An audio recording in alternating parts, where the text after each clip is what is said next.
avancer, je vais beaucoup moins loin que M. Chomsky. La explotación de los países pobres por los países ricos debe cesar. The major problem people throughout this country are confronting is the problem of racism. Durante séculos, o Brasil ficou de costa para a América do Sul, olhando para os Estados Unidos. Salve, salve, amigas e amigos do Historycast. Aqui quem fala é o Guilherme, popularmente conhecido como Professor Salsicha. No episódio de hoje temos um convidado caseiro, meu estimado colega Gabriel Giacomazzi, mestrando pela URGS, que vai falar um pouco sobre a história da África Swahili. Mas antes de mais nada, eu gostaria de agradecer aos nossos apoiadores do mês de maio, André Zabel e Kátia Miller. O apoio de vocês é extremamente importante e imprescindível para que a gente consiga continuar fazendo o nosso trabalho de divulgação histórica por aqui. Quer saber como nos apoiar e ganhar alguns benefícios a partir desse apoio? Acesse o nosso Instagram, onde tem bastante informação sobre isso em um dos nossos destaques, ou vai direto em apoia.se/historycast e dá uma olhada nas opções. E agora com a palavra, Giaco.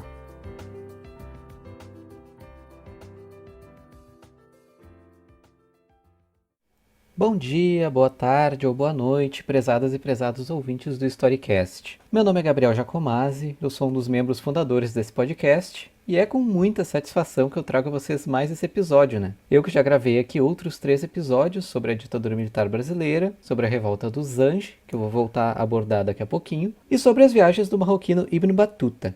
Tá tudo lá em nossas playlists aqui do Historycast e vocês podem ouvir facilmente, ok? Eu sou mestrando em História pela Universidade Federal do Rio Grande do Sul, a URGS, né? E esse é um episódio especial, porque além de ser um episódio pro Historycast, é também um dos dispositivos avaliativos, por assim dizer, para uma disciplina intitulada A Narrativa Histórica na Era Digital, ministrada pela professora doutora Natália Guerelos, aqui na pós em História da URGS. Como uma das avaliações, a gente foi desafiado a falar sobre o nosso tema de pesquisa na forma de um breve podcast. Então, eu resolvi unir o útil ao agradável, e aqui estamos. A minha pesquisa em si se dá em torno de algumas crônicas em língua árabe produzidas na virada do século XIX para o XX, no âmbito da intelectualidade afro-muçulmana da costa oriental de África. Um espaço que se convencionou ao longo do tempo de se chamar Costa Swahili, e onde, especialmente entre o século X e o século XV, se viu desenvolver uma civilização ímpar na história da África, a civilização Swahili, justamente. E a gente já vai ver também o porquê dessa denominação. Tendo em vista que muito pouco se conhece e estuda sobre a África Oriental no Brasil, de forma geral, eu achei por bem trazer hoje, então, para vocês uma narrativa mais ou menos cronológica sobre os movimentos civilizacionais e globais que tomam corpo nesse espaço histórico e geográfico ao longo dos séculos. Vamos lá? Bom, falar de África Oriental, especificamente no espaço onde se desenvolve a civilização Swahili no período correspondente à Idade Média Europeia, é falar sobre os cerca de 2.000 quilômetros de faixa costeira que vão desde a altura do atual Banadir, na Somália, passando pelo Quênia e Tanzânia até chegar a Sofala, no Moçambique. É falar também de um espaço humano interconectado cultural e comercialmente desde a antiguidade, através de 2 vias, uma por dentro do continente africano e outra através do Oceano Índico, constituindo assim importantes rotas marítimas mediante o domínio dos ventos de monções. As populações autóctones são predominantemente de ascendência banto, resultado de processos migratórios humanos de longa duração durante a antiguidade. A partir de 200 anos antes da Era Comum, a gente já identifica uma tradição de metalurgia dos povos banto, chamada pelos arqueólogos de Early Iron Working, ou EIW, em meio à qual também se identifica uma cultura material originária do Oriente Médio, da Índia e até mesmo do Mediterrâneo, para vocês terem uma ideia. Esses contatos, especialmente entre as sociedades africanas e da Península Arábica, vão ser documentados numa carta geográfica do século II da nossa era, escrito em língua grega, o Périplo do Mar Eritreu. Esse documento descreve o comércio dos árabes do reino Irmiarita com os povos banto, especialmente através do entreposto comercial de Rapta, que hoje a gente não tem muita ideia de onde se localiza, mas a gente sabe que é justamente na África Oriental. Esse documento também dá à África Oriental o nome de Azânia, que vai ser o nome justamente utilizado pelos gregos e pelos romanos para se referir a essa área. E já que a gente está falando de gregos e romanos, vale destacar também a presença romana na costa africana, a partir ali do período do Imperador Augusto, na virada dos milênios. Os romanos vão cruzar o Golfo de Adém e chegar pela primeira vez ao Oceano Índico nesse período, tomando ciência então daquelas rotas comerciais e das temporadas de monções. Já no período que corresponde ao início do medievo europeu, ou antiguidade tardia, como preferir, a gente não dispõe de muitas fontes sobre a África Oriental. Porém, tudo muda a partir do século VII, com a emergência e expansão do Islã. não apenas devido à chegada dessa religião monoteísta à costa oriental de África, por meio dos comerciantes árabes e persas, mas também porque o desenvolvimento científico do mundo islâmico a partir desse período, e o conhecimento geográfico especificamente, passam a se interessar por essa região. Geralmente, os geógrafos e cartógrafos árabes descreviam as terras ao sul do Saara pela expressão Bilad al-Sudan, ou seja, o país dos negros. Sudã, então, é o plural de Aswad, a palavra árabe para descrever a pele negra. Porém, apesar dos povos banto de África Oriental também serem Sudã, de acordo com o mundo muçulmano, existia uma outra expressão para essa região, Bilad al-Zanj, país dos Zanj, ou Ard al-Zanj, terra dos Zanj. Zanj dá nome à própria ilha de Zanzibar, ou seja, Zanzibar, porto ou costa do Zanj. Aí eu pergunto para vocês lembram do episódio que eu falei sobre a revolta dos Zanj, aquele que foi um levante de escravizados negros no século IX no Califado Abássida? Então, a denominação é exatamente a mesma. Zanj é a palavra usada para descrever a população africana da costa leste. Quando dentro dos domínios árabes, ela tinha conotação de escravizado, justamente pelo fato da maior parte dos escravizados na Península Arábica serem de origem africana. Porém, a gente sabe hoje que aqueles homens e mulheres que protagonizaram a revolta dos Zanj não eram exatamente Zanj segundo os critérios de classificação dos próprios geógrafos árabes, e sim oriundos sobretudo do chifre da África, ou seja, mais ao norte da região que estamos falando e que teriam outras denominações. De qualquer modo, o Islã e a costa oriental vão desenvolver uma relação muito próxima nos séculos que se seguem. Apesar de uma posição relativamente periférica, o litoral atraiu, como já ocorria há séculos, mercadores árabes e persas, muitos dos quais se estabeleceram na própria costa, inclusive ocorrendo um processo de miscigenação, e também constituído entrepostos comerciais que visavam o ouro, o marfim e outros produtos oriundos do interior do continente africano. Esses árabes e persas traziam consigo também, justamente, a religião muçulmana, incorporando então o litoral oriental à Umma, a comunidade de fiéis do Islã. A presença de mercadores e navegadores originários da região do Shiraz, na Pérsia, era particularmente elevada. Isso se refletiu na tradição oral da costa Swahili, que atribuiu a fundação de todas, praticamente todas mesmo, as cidades do litoral a alguma linhagem Shirazi ou árabe. Hoje a gente sabe que a civilização Swahili foi, na verdade, um desenvolvimento autóctone, muito original, que valorizou, ou pelo menos amalgamou, elementos societários e culturais banto com a tradição vinda do mundo árabe e persa, e constituiu, assim, uma sociedade verdadeiramente afro-muçulmana. Mas, antes de mais nada, o que é Swahili que eu estou falando tanto? Swahili vem de Sahel, ou Sawahil, que é a palavra árabe para fronteira, limite, borda, margem. No caso, refere-se à margem do Oceano Índico. Daí que o próprio nome do que se chama de civilização Swahili deriva da sua relação com o mar e com todo um sistema mundo pré-moderno que é primariamente afroasiático.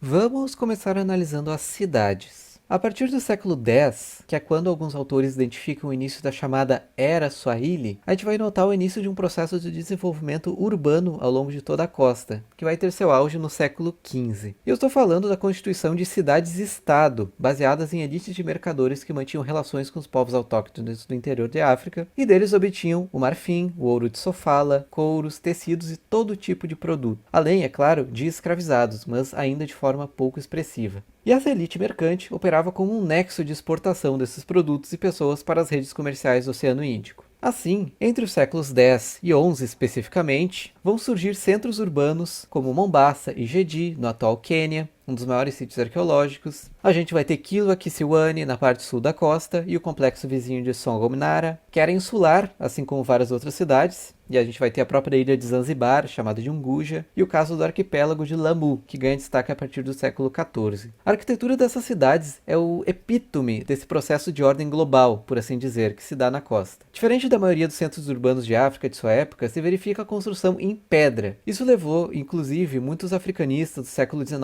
e do século XX a pressuporem automaticamente que se trataria de uma influência árabe. Mas hoje a gente sabe que é um urbanismo africano, que une, evidentemente, o elemento árabe islâmico à tradição banto. A tecnologia de construção em pedra era provavelmente originária de contatos intercontinentais com o reino do Grande Zimbábue, no centro-sul do continente africano. Além da pedra em si, boa parte das construções são feitas de blocos de coral ornamentado, algo muito próprio da costa Swahili. A própria disposição de elementos islâmicos no traçado da cidade é diferente de outros lugares, apesar de ter, obviamente, influências. As mesquitas, por exemplo, não possuem minarete, a torre, a partir da qual o muezzin convoca os fiéis muçulmanos para a oração ritual. Nas residências de pedra dos citadinos, ao lado de fora, quase sempre há o que se chama de barazas, que são bancos de pedra onde as pessoas se reuniam para conversar e debater as notícias mais recentes e mesmo temas religiosos e filosóficos. E isso é uma coisa tipicamente Swahili. Além disso, se a gente for dar uma olhada nos palácios dessas elites, eles seguiam também um plano único, consistindo em grandes e compridos corredores que também serviam como os mercados dessas cidades. As elites, gostavam de ficar próximas dos seus negócios esses que possibilitavam justamente o florescer dessa civilização Swahili. O prestígio das elites comerciantes que dominavam essas cidades derivava em primeiro lugar da sua suposta ascendência árabe ou persa, como mencionei anteriormente, especialmente de Shiraz, como no caso de Kilwa. E também deriva da religião islâmica, evidentemente. Algumas interpretações dizem que isso era economicamente interessante a esses comerciantes, pois facilitava o contato com os navegadores vindos de todos os cantos do Oceano Índico, que eram também muçulmanos. Mas, por outro lado, essa ideia vai fomentar também um status, um critério de cidadania nesses centros urbanos que visava distinguir quem estava dentro e, portanto, civilizado, e quem estava fora, ou seja, o bárbaro, a gente pode dizer assim. O cidadão, dentro da cidade Swahili, era o Ungwana, justamente o sujeito, de ascendência árabe ou persa, ou que dizia tê-la, que era muçulmano e que falava bem a língua, que era o Kiswahili. Quem ficava de fora desse critério eram as populações do interior, também africanas, mas a quem os litorâneos chamavam de Shenzi, ou Washenzi, basicamente a palavra para bárbaros, ou mesmo de Zanj, bem mais tarde, no mesmo sentido pejorativo. Essa identidade, esse imaginário de uma origem de fora de África era central ao pensamento dessa sociedade Swahili. Isso vai se refletir inclusive nas narrativas produzidas na própria costa, como a Crônica de Kilwa, do comecinho do século XVI, que apresenta toda uma narrativa sobre a vinda dos Shirazi ao litoral Swahili num passado remoto e como eles fundaram muitas cidades como Kilwa e como Mombasa e assim por diante. Inclusive, sobre a questão da língua, que eu mencionei anteriormente, o Kiswahili acaba se tornando a língua franca da costa Swahili, isso até os dias de hoje. O Kiswahili é um idioma de raiz etnolinguística banto, inteligível entre outros idiomas banto, como as línguas Pokomo e Mijikenda, mas que vai se unir a todo um vocabulário oriundo do árabe. Muito interessante. Talvez seja inclusive a expressão máxima dessa civilização caracterizada pelos contatos e pelas assimilações. E para quem diz que as sociedades africanas são ágrafas, que não têm escrita, pega essa então. O Kiswahili vai desenvolver uma forma escrita por meio de um processo identificado pelo nome de adiamização. Vai ser adotado o alfabeto árabe para a escrita em Kiswahili e vai emergir, inclusive, toda uma tradição de crônicas e poemas épicos em Ajami Kiswahili. A gente pode citar, então, uma tradição poética de gênero Mashairi, consistindo em poemas curtos de natureza religiosa ou profano, e, muito mais marcadamente, os utenzi ou utendi, que vão ser poemas mais longos, poemas épicos, geralmente contendo narrativas religiosas ou crônicas sobre as cidades e o litoral Swahili. A mais famosa dessas produções talvez seja o Utenzi Watambuka, que narra vários conflitos entre o Império Romano do Oriente, o Império Bizantino, e os árabes, entre o século VII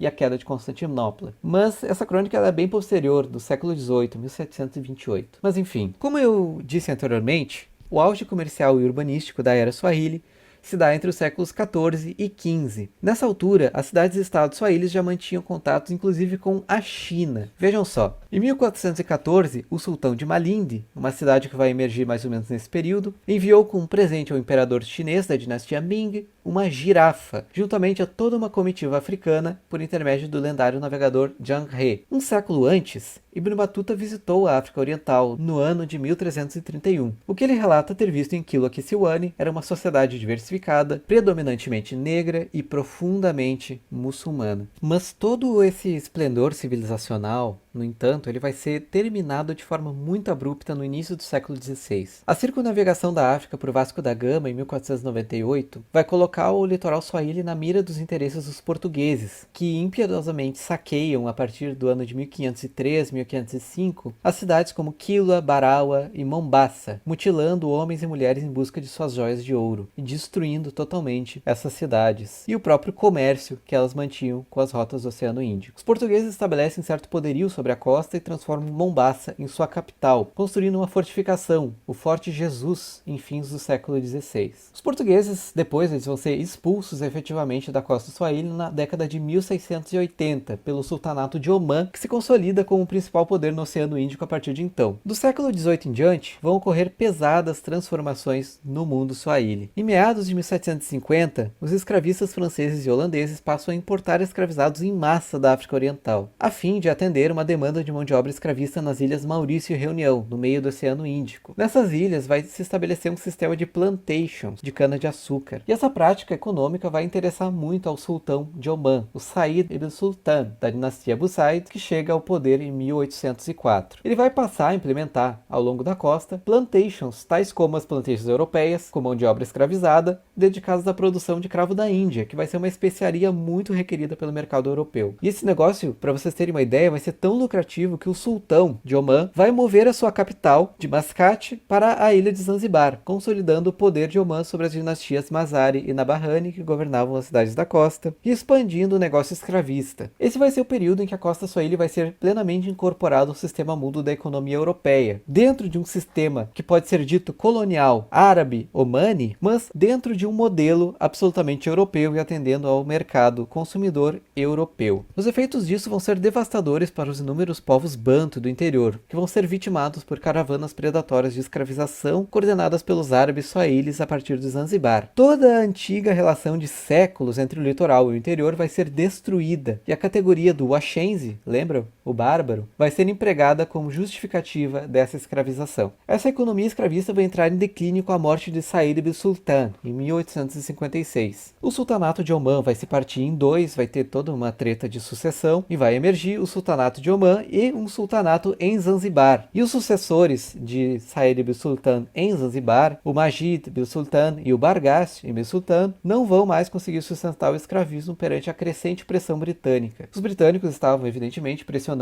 pelo fim da escravidão, mas também para consolidar o seu poder colonial na costa. Ao fim do século XIX, o que se entendia pelo litoral Swahili, ou pela costa Swahili, já vai se encontrar incorporada a um protetorado britânico e a África Oriental Alemã. Bueno, gente, o episódio de hoje foi bem curtinho, vocês devem ter percebido, né? O período de colonização europeia da África Oriental, né, a partir da partilha da África, merece um episódio à parte que esperamos trazer para vocês futuramente. O meu intuito hoje mesmo foi apresentar um panorama geral do mundo Swahili, numa longuíssima duração, né, a fim de despertar o interesse de vocês sobre esse tema e sobre o próprio campo dos estudos africanos, no qual eu ainda sou um iniciante. Agradeço, enfim, a todo mundo que ouviu até aqui e não esqueçam de conferir nossas postagens no Instagram, onde eu vou fazer questão de deixar algumas outras sugestões de leituras para vocês, ok? Forte abraço!